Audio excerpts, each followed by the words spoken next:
We're back at Indianapolis Raceway Park and the U.S. Nationals as Terry Kapp gets ready to go in the second round of Top Fuel Eliminator.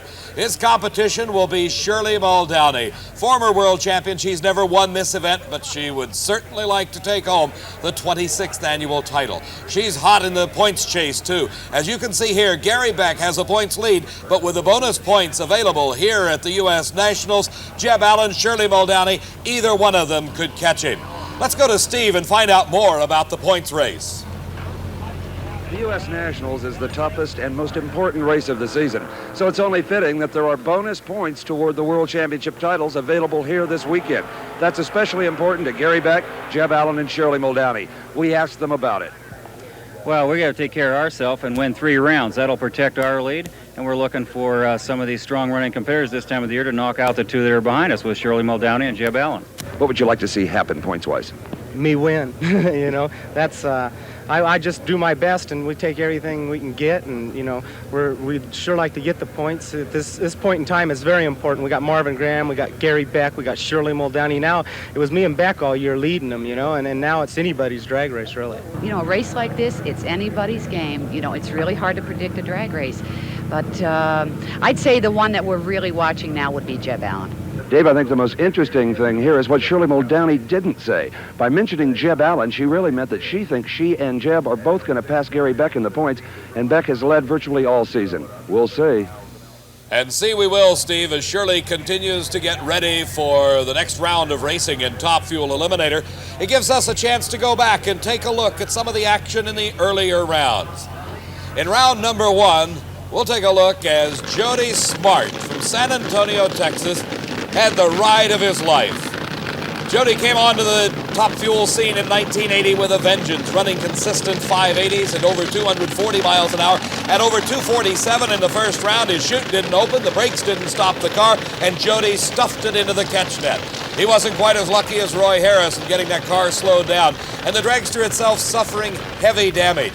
But the crew of Jody Smart and J.E. Christic worked hard and long, using the parts from Mike Tartar's car to get the entry back into competition, and it came up in round number 2 against the low qualifier Marvin Graham. Jody Smart with a makeshift spoiler on the front, but the suspension components off of Tartar's car fit perfectly. They're a pair of identical cars out of the chassis shop of Tony Caceres. All the work now must pay off as they have to face the man that qualified at 5.68 seconds. That is the 4th quickest time in the history of drag racing. Marvin Graham from Oklahoma City. He's a former Nationals champion and would love to repeat. You know Jody Smart's got to be remembering the last ride he took down this racetrack when his car running 247 miles an hour saw the parachute not open, and he slammed into the catch net, but right now it's trying to beat Marvin Graham. He did not do it. 5.92 seconds for Marvin, 247 miles an hour. Well, it was a good run and a fine speed for Marvin. Some problems here with severe vibration causing mechanical difficulties. Steve had a chance to catch up with Marvin and his crew in the pit area and find out what was wrong.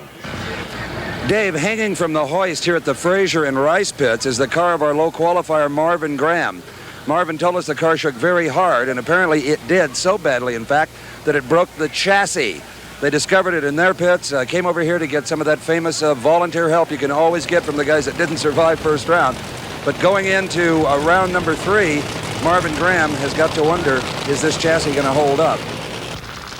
We're still looking at round number 2 racing, and an interesting matchup here between 2 seemingly identical race cars. The brand new entries of Terry Kapp in the near lane from Edmonton, Alberta, Canada, and his competition, Jerry Ruth, the self-proclaimed king of drag racing from Seattle, Washington. One of the innovative approaches to running a Top Fuel dragster is contained in the cockpit of Ruth's car. This gauge right here is standard issue on every Top Fuel dragster and funny car. It's the critical oil pressure gauge, and the only gauge that any of them carry, with the exception of Jerry Ruth of Seattle, Washington. In an effort to add consistency and to break fewer parts and pieces, Jerry Ruth has added a tachometer here. On the starting line, they bring the tach up to 3,000 RPMs, then check the fuel pressure. If the fuel pressure is low, they won't even run the car. If it's right, go to the starting line, provided that the engine temperature gauge tells them they're at 200 degrees. At the far end of the racetrack, they come to this gauge for reference, and this is the boost pressure, the blower pressure. If it's down, they know they've got to make some adjustments. Does it work? Well, Ruth has yet to burn a single piston in this engine and has won 3 consecutive races. And Steve, that's a tribute to both Jerry Ruth and his crew chief, Lee Beard. But right now, in round number 2 racing, he's up against Terry Kapp. A great leave, Kapp loose in the middle of the course, and oh, how close it is. Terry Kapp pulls it out in the last few feet. 5.86 seconds. How close was it? Watch as we see just a few feet separating the 2 cars at the finish line. And a very happy man is Terry Kapp, the Canadian, as he moves now into round number 3 to race Shirley Muldowney. Other competitors we'll be seeing from Denver, Colorado comes Junior Kaiser. Connie Colita, the former crew chief for Shirley Muldowney, now driving his own car. Jeb Allen locked in that points chase with Gary Beck. Marvin Graham, the low qualifier. Will his car be ready? We'll know in a moment. Jim Head, now this is a surprise story of this U.S. Nationals. Gary Beck, he is concentrating on continuing to maintain his points lead. And Shirley Muldowney is another of the competitors that's trying to reach for that World Championship title. She is against Terry Kapp. We just saw him with a fine 5.86 second defeat. Jerry Ruth. Shirley very relaxed at this race. She has been running exceptionally well. Buster Couch, the chief starter, going over saying to Terry Kapp, everything's okay, bring it to the starting line. All eyes on the electronic starting device known as the Christmas tree, and Shirley Muldowney red lights by just a few thousandths of a second. She runs the car very hard to the finish line. Terry Kapp, the winner, he just coasts it through as we see here. Shirley leaves early, no question about it. And Steve, did she know if she red lighted? I love those guys. Never know. Shirley Muldowney's reflex. You ran a 586, Shirley Muldowney. Did you know that you red lighted? No, I didn't. Yeah, you red lighted, babe. I'm sorry to be the one to tell you that. Guess that's how it works, doesn't it? Yeah, but when you cut the lights as fine as you do, and you beat so many people with slower elapsed times, you've got to red light once in a while. It's just the law of averages. Oh, rats. Well, it was a close red light, though, wasn't it? Oh, it had to have been. A 586, a beautiful elapsed time, but unfortunately those things happen. Yeah, I guess. Next time, huh? Would you rather red light once in a while or be late? I'd rather red light. Yeah, that's what I thought. Yeah, I'd rather red light. Okay, well, I'm sure now you're going to be watching this round with us to see what happens to points leader Gary Beck and Jeb Allen. No, I think I'm going to go to the trailer and have a cool brew. A good attitude. Yeah. Thank you sure. for being such a doll all weekend. Thanks. Steve, I agree with Shirley. Nothing better to do at that moment than go have a cool one. As Connie Colita, her former crew chief, comes up against Junior Kaiser. Kaiser from Denver, Colorado, did not qualify all that well, but has been consistent in the 6.0s. Connie has been in the 5s throughout this race, looking like the knight of yore with the face mask down, covering his eyes. Connie Colita concentrating on the Christmas tree. And something going wrong with Connie Colita's car right off the starting line, and it's another win for Junior Kaiser. 6.04 at 230 miles an hour. And Connie Colita just coasts it across the finish line. Junior turns off, and he'll be back in the next round of racing as our next pair come to the starting line. And is this car ready? This is the quickest car at the U.S. Nationals. 5.68 seconds in qualifying, consistent 580s, 590s in eliminations. But you saw the welding going on after the earlier rounds of racing. He's up against one of the toughest, number 2 in the points chase this season, Jeb Allen, trying to pull off the upset. Can he do it against Marvin Graham? And it's Jeb Allen by a car length. 5.83 seconds. His speed, 243 miles an hour.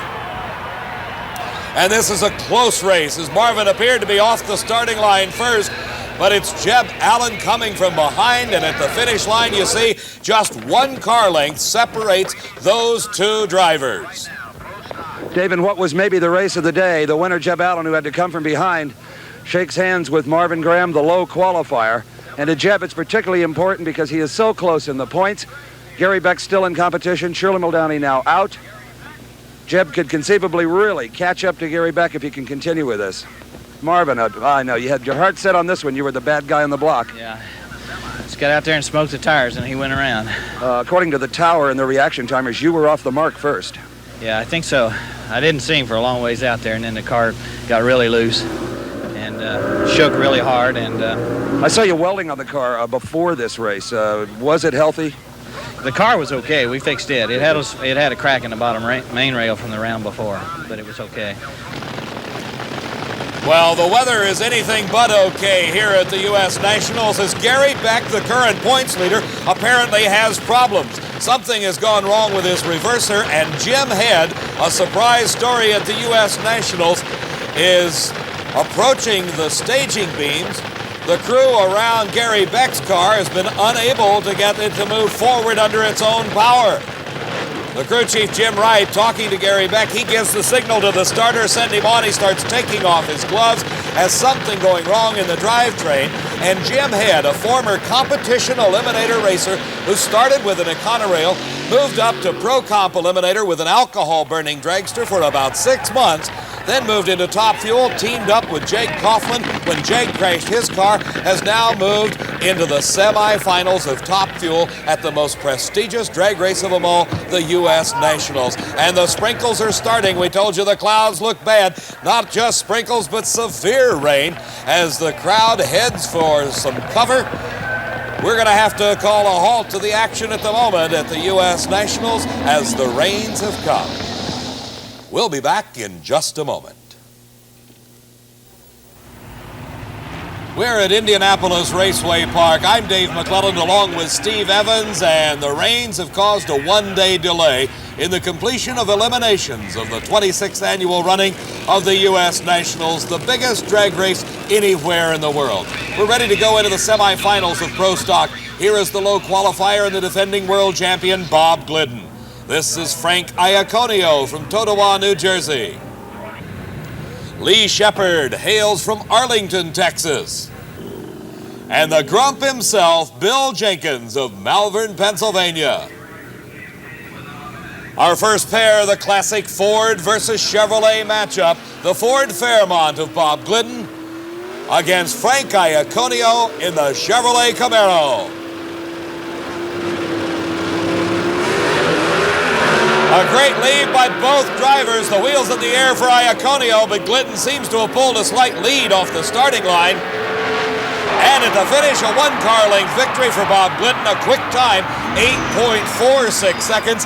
These cars running on gasoline, limited to 2 4-barrel carburetors, and utilizing a stock production line type automobile with lots of modifications, the factory hot rods. 2 of the best Chevrolets in the business. Lee Shepard in the near lane. In the far lane, Bill Jenkins. And Shepard pulls a bit of a lead off the starting line over the Grump. And once again, it'll be Lee Shepard against Bob Glidden in the final. Before we get to the semifinals of Top Fuel and Funny Car, let's take a look at the winners of other categories in competition here at the Nationals. In Stock Eliminator, Ray Cook defeated Al Provost. The Super Stock champion is Jim Baburka as he defeated Phil Zubka. Modified Eliminator, Crawford Benham took his first ever national win over Ron Anderson. Competition Eliminator, Dick Hickernell defeated Jeff Leininger. And in Pro Comp Eliminator, Billy Williams won his second U.S. Nationals title in a row, defeating Darrell Gwynn. In Top Fuel Motorcycle, the awesome Bo O'Brocta defeated Larry McBride. Before we go back into professional racing, let's take a close-up look at the Pro Stock points chase. Dave, here are the players in the greatest single-season rivalry in the history of drag racing, especially in Pro Stock, Lee Shepard and Bob Glidden. You guys have raced each other every major event this year. What's the score? How many have you won? We've won 5 so far. And that leaves you with? Only 2. Yeah, but you've done very well in the regional trail. What happens if you win here today? Well, it'll still go down to the last race. As far as the World Championship? Right. But you'd come away with a pretty good lead. Yeah, we'd be in a lot better shape than we are right now. What happens if you win, Buck? Well, if we could win this particular run, we'd leave here with about a 200-point lead. You know, I've seen you guys at the head of the lanes just like this quite a few times this year. You're usually kidding each other, joking around. You're deadly serious today. This is a very important race for both of us. Lee and his guys don't want to lose the lead, and we very much want to gain the lead.